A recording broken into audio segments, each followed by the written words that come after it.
Hello, this is Robert Slayton, your health insurance expert, author of 4 books explaining how you can give better benefits, better medical outcomes to your employees at a lower cost for you, the employer. Now, this is going to be more of an explainer video talking about all the different things that I, as a broker, look at. Most people think that you can just replace your broker, like getting gasoline at Shell versus Costco, right? But that's not the case. We have an expertise. There are lots of layers. Some people don't look at anything. They just say, what's your health insurance plan? And they match it across different carriers. Whoever's cheaper, that's what you get. Hey, you got a rate increase, we'll just raise the deductible. Well, that's not necessarily the best thing to do. If you want to find out more of how to reduce your cost, look at my second book, The Healthcare Manifesto.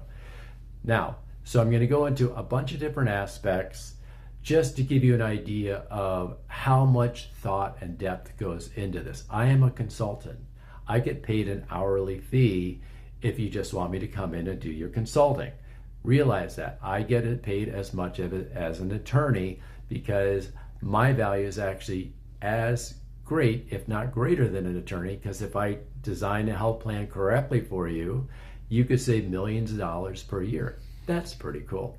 So let's talk about the different things that I personally look at when I go in and look at a new group. Or it could be an existing group too, if I don't know the answers to the questions. First off, strategic. Why am I here, right? Is there a problem with your existing broker? Are you looking for an opportunity? What are you looking to do with your health plan? Where does it fall? What does the CFO, CEO, president, or owner of the company want to do? What does HR want to do? What's important for the employees? And how do your benefit plans fit into your strategic plan? They need to fit because you can use them for recruitment, retention, employee happiness, and a bunch of other things, because the goal is to have really awesome employees who are present when they're at work and not stressed out. And there are ways of designing health plans to make it better for employees so that they show up better and people want to work for your company. How cool is that?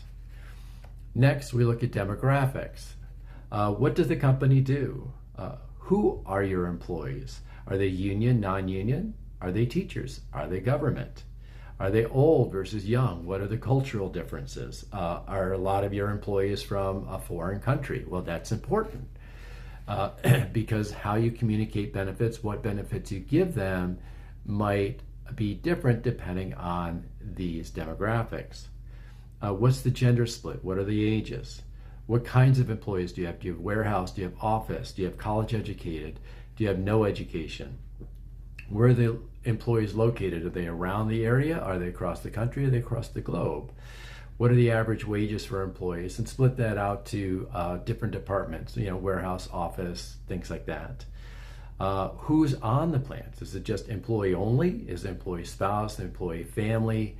And because that'll also be an indication as to your contribution strategy too. So maybe that's leading people to only put themselves on versus putting their families on. That's good, or neither good nor bad, but it's something that you need to understand. Any particular subcultures that need to be addressed. Maybe have a focus group so that they get their needs met. And it might be within the health plan, it might be something we add to the health plan or a different kind of a benefit. What state is the plan written in? Is it an ERISA plan? And what states or countries do the employees live? That makes a dramatic difference as to how we design a health plan. So that's just demographics. We're not even in the good stuff, right? What do you have? We look at your whole benefit plan: health, life, disability, vision, workplace marketing plans. What are the employer contributions? What are the employee contributions? Are they tiered? Are they different depending on what subgroup you have? Do warehouse employees pay different than office employees? What about highly compensated employees? We want to make sure things are compliant with that. How do you handle your benefits? How do you handle the administration? Does the broker handle everything? Does HR handle everything? Is there something in between? How do you communicate your benefits package? Do you just do it once a year at enrollment? Do you do monthly? Do you do text? Do you do email? Do you have meetings on it? That's really important. What about the health? So for the health insurance, is it fully insured? Is it level funded? Is it self-insured? Is it part of a captive, or is there something else that we need to look at? Makes a dramatic difference as to where you are and where you want to go. If you're in a captive, you might not be able to get out without paying something, and that's okay. We just have to look, and maybe it's better to keep you in the captive. We just have to look. Then there's network design. We have networks from no networks, reference-based pricing, to full PPO networks, the most expensive, to narrow networks, to point of service plans, which could be gated or non-gated, right? Where you have to get a referral or you don't get a referral. HMOs, which can be gated or non-gated. You have EPOs, exclusive provider, which is in-network only. HMOs, in-network only. Point of service tends to have in-network and out-of-network, but never go out-of-network. Read my 4th book. That explains why. And if you're not fully insured, if you're more self-funded, who's the third-party administrator? Who's the pharmacy benefit manager? You have a specialty drug pharmacy benefit manager. Who's the reinsurer? And if you have a captive, who's the captive? These are incredibly important pieces, because for the pharmacy benefit manager, are they fiduciary or fiduciary compliant? What's the contract? Let's review that contract, because I can guarantee you for about 90% of the companies I deal with, I can find between 10 and 20 things within the pharmacy benefit management contract that actually costs you money and restricts you to doing what's best for the employees. So let's get the data, right? I want the claims data for medical, pharmacy, and other items. I want payments. I want aging of claims. I want claim denials. I want to categorize the data. I want to compare the data to benchmarks, because are you overpaying? Are you underpaying? Oh, and by the way, if you work with a large brokerage house, like one of the top 3, right, largest 3, not top, but largest, they use a different system that will show you that, hey, they're doing the best. But the reality is, I can go out, do another analysis that actually demonstrates you are probably overpaying, but realize that everybody has their own payers, and so or own way of processing and benchmarking claims data. The difference between me and maybe the top or the largest brokers is that I'm willing to put my compensation at risk. If what I say isn't true, you don't pay me. Ask them to do that. See what they'll do.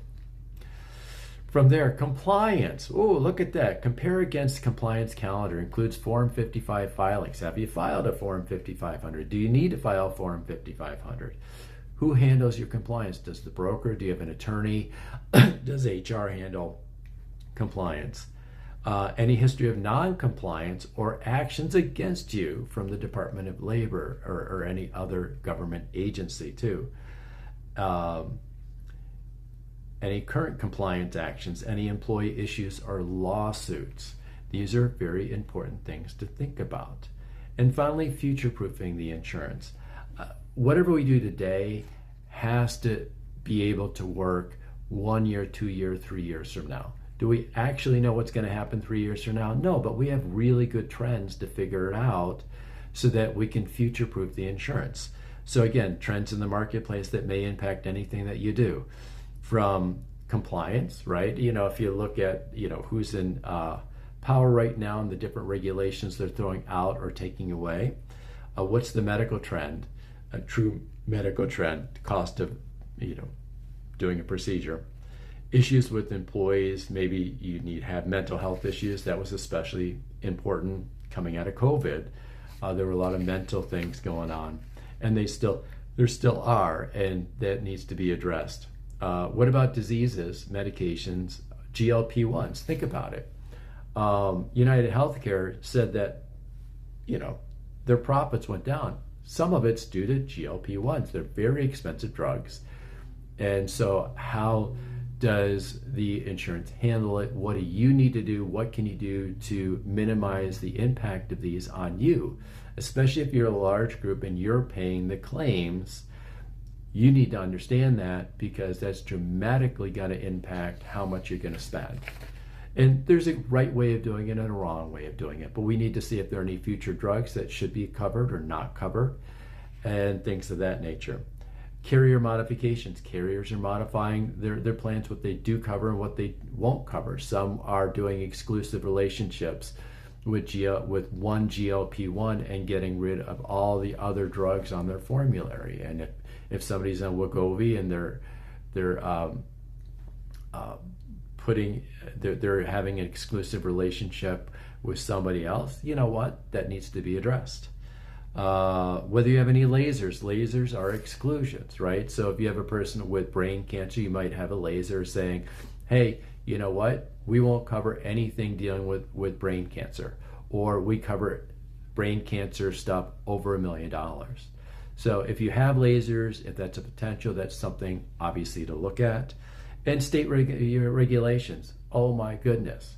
Even if you're a ERISA plan, you still should look at state regulations, because you know what? You never know where you may get hit.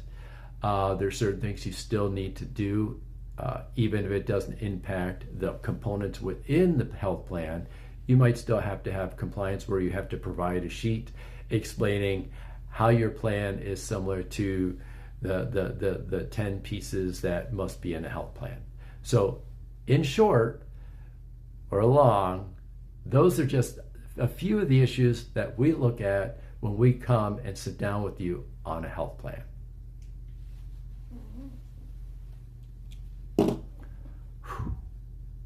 Yep, that's about it. Good. Good. Thank you.